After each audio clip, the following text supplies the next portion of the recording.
साथियों, जय आयुर्वेद जय धन्वंतरी फिटनेस चैनल में आप सभी का स्वागत है। मैं वैद्य चंद्र प्रकाश। हम स्वास्थ्य की बातें शास्त्रार्थ कर रहे थे। शास्त्रों के अनुसार स्वास्थ्य की बातें अपन कर रहे हैं, उनका प्रायोगिक सीख रहे हैं। लेकिन मुझे एक चीज़ की और आवश्यकता महसूस हुई है। फिटनेस के आपने और भी बहुत सारे लोगों को ट्रेनिंग देते हुए देखा होगा, सुना होगा और उनसे सीखा भी होगा, लेकिन किसी ने भी ये नहीं बताया आपको कि ये शरीर किस से मिलकर के बना हुआ है, किस प्रकार से कार्य करता है। मैंने भी इस चैनल के माध्यम से आपको प्रायोगिक सिखाना शुरू कर दिया, लेकिन मुझे अब आवश्यकता हो रही है कि थोड़ा सा मैं आपको अपने शरीर के बारे में जानकारी दूं। अपना शरीर किससे मिलकर के बना हुआ है, यह किस प्रकार से कार्य करता है।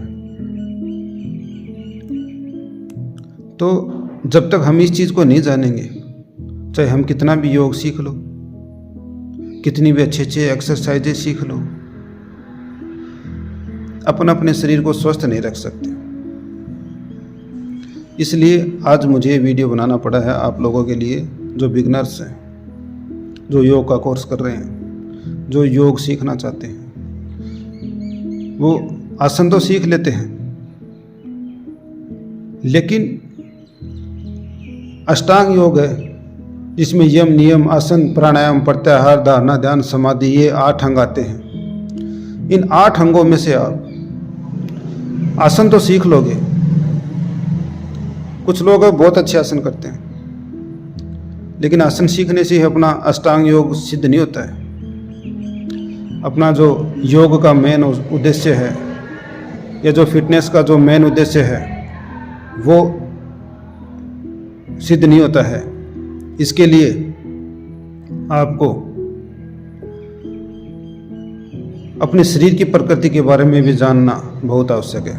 और आज मेरा जो वीडियो है आप लोगों के लिए इसी के ऊपर है, इसी टॉपिक के ऊपर है। पहले भी मैंने कुछ वीडियो बनाए हैं, उनमें भी मैंने आपको शरीर की प्रकृति के बारे में कुछ ज्ञान दिया है।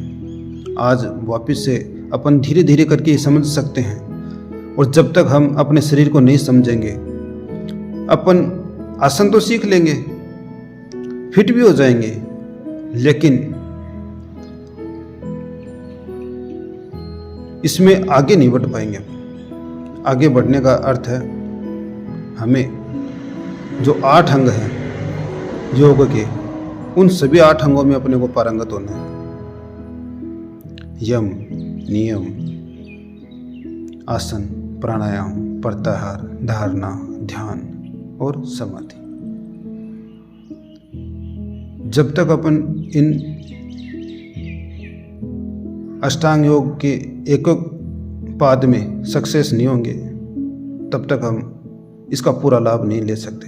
और इन सब के लिए आज मैंने जो योग का कोर्स सीख रहे हैं, उनको समझ में नहीं आता मन क्या होता है, आत्मा क्या है, ये शरीर क्या है। जब तक आप अपने शरीर को नहीं जानोगे, तब तक आप इसमें पारंगत नहीं हो सकते।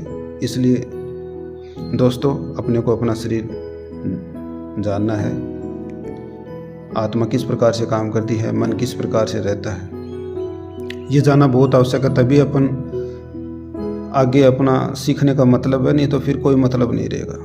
तो आज मैं आपको वापस से थोड़ा थोड़ा बेसिक अपन सीख रहे हैं। पहले भी वीडियो मैंने बनाई है, वो भी आप देखते रहें, तभी आप अपने शरीर को अच्छे से जान पाएंगे। और फिर आप इनका अभ्यास करना, फिर आप इसमें पारंगत होगे। आप एक चीज़ अवश्य देख लेना, जो मॉडर्न साइंस है, ना तो वो आत्मा को मानती है और ना वो मन को मानती है। लेकिन दोस्तों, अपना जो ये भारत देश है, इसमें आयुर्वेद और योग शास्त्र अपने देवी देवताओं की देन है। स्वयं ब्रह्मा ने आयुर्वेद का अपने मुख से उद्घोष किया है। आगे उत्तरोत्तर क्रम में देवी देवताओं से यह मनुष्य तक पहुंचा है। आप भी जानते हैं अपने देश के जो ऋषि मुनि रहे वो कितने तपस्वी रहे हैं और उनकी शक्तियों को नज़रअंदाज अपन नहीं कर सकते। वो आज भी अपना उपलब्ध कर सकते हैं। अपने पास अगर अपने अपने आत्मा को शक्तिशाली बना लिया, मन को अपने कंट्रोल कर लिया, इस दुनिया में कोई भी ऐसी ताकत नहीं है जिसको अपन प्राप्त नहीं कर सकते। लेकिन इसके लिए एकाग्रता की आवश्यकता है और निरंतरता की आवश्यकता है और नियमों की आवश्यकता है। वो धीरे धीरे अपन एक एक करके सभी सीखेंगे। साथियों, ये अपना जो शरीर है 5 महाभूतों से मिलकर के बना हुआ है। इस संसार में कोई भी चीज़ ऐसी नहीं है जो 5 महाभूतों से मिलकर के नहीं बनी हुई है। ठीक है, ये 5 महाभूत अपने देख लेते पहले के मेरे वीडियो में, उनके थोड़ा सा अपने इनके बारे में डिस्कशन भी किया था, है ना। आकाश, वायु, अग्नि, जल, पृथ्वी, ये 5 महाभूत हैं। अर्थात अपना जो शरीर है पंचभूतात्मक होता है, इन 5 महाभूतों से मिलकर के बना हुआ। ये प्रकृति भी, पूरी संसार भी 5 महाभूतों से मिलकर के बना हुआ है। अगर अपने शरीर में इन 5 महाभूतों में कोई उतार चढ़ाव होता है तो 6 वृद्धि होती है, तो उसी के अनुसार अपने को इनको बाहर त्यागने की और लेने की आवश्यकता है। दूसरा, इस 5 महाभूत शरीर में एक आत्मा होती है और एक मन होता है।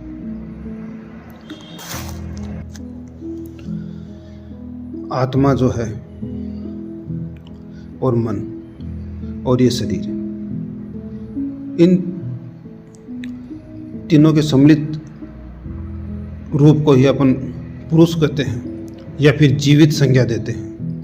जिनमें ये तीनों चीज़ रहती है वही जीवित है, वही पुरुष है। और जिनमें केवल पंच महाभूत तो है लेकिन ना तो आत्मा है और ना मन है, तो वो निर्जीव है। तो सजीव और निर्जीव की ये थोड़ा सा डिफरेंस होता है। निर्जीव भी पंच महाभूत हो सकता है लेकिन उसमें आत्मा और मन का संयोग नहीं होता। दोस्तों, एक चीज़ आप और ध्यान में रखना, अपने जो शरीर में रोग हैं उनका जो आश्रय स्थान है, एक तो ये पंचभूतात्मक शरीर और मन ही है। आत्मा हमेशा निर्विकार रहती है। आत्मा में कोई दोष नहीं होता। दोष होता है तो वो मन में और शरीर में होता है। शारीरिक दोष 3 प्रकार के होते हैं, वात, पित्त और कफ।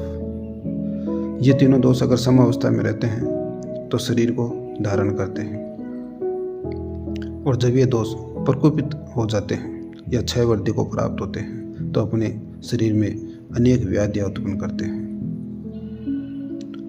मन के 3 गुण हैं, सत्व, रज और तम। इनमें से रज और जो तम है यह मन के दोष भी है। तो शारीरिक रोग वात, पित्त और कफ के 6 वृद्धि के कारण होते हैं, और जो मानसिक दोष हैं या रोग हैं वो रज और तम के 6 वृद्धि के कारण होते हैं।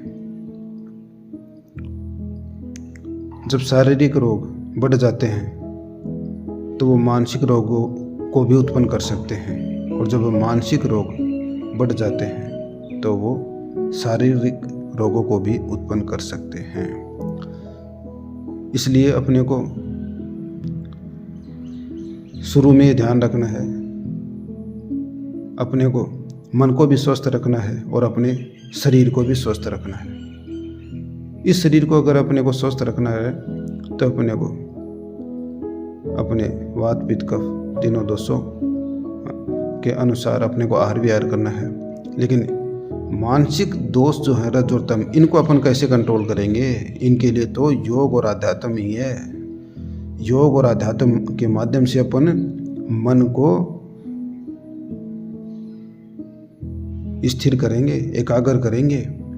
अगर मन प्रकोपित हो रहा है इसका मतलब रज और तम दोष बढ़ रहे हैं। इनको शांत करने का सबसे अच्छा और फ्री मेडिसिन है, वह है योग। कोई पैसा खर्च नहीं करना अपने को, और मन को अपन इससे आराम से बांध के रख सकते हैं और स्वस्थ रह सकते हैं। तो दोस्तों, आत्मा जो है वो निर्विकार रहती है, उसमें कोई दोष नहीं है। आत्मा चैतन्य में कारण तभी होती है जब वह पंचभूतात्मक शरीर और मन के साथ में रहती है, तब तो वह चैतन्य में कारण है, अर्थात वह सजीव है। और अगर वह मन और पंचभूतात्मक शरीर के साथ में नहीं है तो वह अचैतन्य है। तो आत्मा हमेशा निर्विकार रहती है, उसमें कोई दोष नहीं होता है, और सारी क्रियाओं को वह अपना शरीर क्या कर रहा है, मन कैसे कार्य कर रहा है, सारी क्रियाओं को देखती रहती है। आगे ये तो आज अपने इस अध्याय में एक छोटी सी जानकारी, अपना शरीर किस प्रकार से काम करता है, मन किस प्रकार से काम करता है, शारीरिक दोष क्या है, मानसिक दोष क्या, अपने को पता होना चाहिए। यह शरीर अपना किससे मिलकर के बना हुआ है। जब तक अपने को अपने शरीर की बेसिक प्रकृति के बारे में नहीं पता, अपन संपूर्ण स्वास्थ्य अर्थात शारीरिक और मानसिक स्वास्थ्य और आध्यात्मिक स्वास्थ्य प्राप्त नहीं कर सकते। इसलिए योग सीखने के साथ साथ में अपने शरीर को जानना भी बहुत आवश्यक है। लोग बहुत से ट्रेनिज होते हैं जो योग तो सिखा देते हैं, आसन तो सिखा देते हैं, लेकिन अब शरीर को अपने को कैसे हेल्थी रखना है वो नहीं सिखा पाते, इसमें आगे नहीं बढ़ पाते। हमारे चैनल के माध्यम से हम आपको शास्त्रार्थ सिखाएंगे, आगे भी मन और आत्मा के अलग से गुण भी बताएंगे आपको। आगे भी अपन इनके बारे में विस्तार से बीच बीच में चर्चा करते रहेंगे, और फिर थोड़ा सा अपन जब शरीर की प्रकृति और इनके बारे में जान लेंगे, फिर अपन वापस से प्रायोगिक शुरू करेंगे। तो साथियों, स्वस्थ रहने के लिए आप हमारे इस चैनल से हमेशा जुड़े रहिए। इसके बारे में हम आपको गहनता से शास्त्रों का अध्ययन करके आप तक अच्छी अच्छी चीज़ें लेकर के आएंगे। आप जुड़े रहिए, इन वीडियोस को देखते रहिए, और इन थोड़ा सी देर समय निकाल करके इनके बारे में आप चिंतन कीजिए। आत्मा क्या है, मन क्या है, कैसे कार्य करता है, शरीर किससे मिलकर के बना हुआ है। जो बिगनर्स होते हैं, जो योग सीखते हैं या कोर्स करते हैं, उनको समझ में नहीं आता कि आत्मा क्या है, मन क्या है, इसके क्या गुण हैं, मन के क्या दोष हैं, पंचभूतात्मक शरीर क्या होता है, ये कुछ भी उनको पता नहीं होता। तो अपन धीरे धीरे करके इनके बारे में छोटे छोटे सूत्रों के माध्यम से आपको सिखाएंगे। तो आप हमारे चैनल के साथ में जुड़े रहिए और चैनल को सब्सक्राइब जरूर कर लीजिए।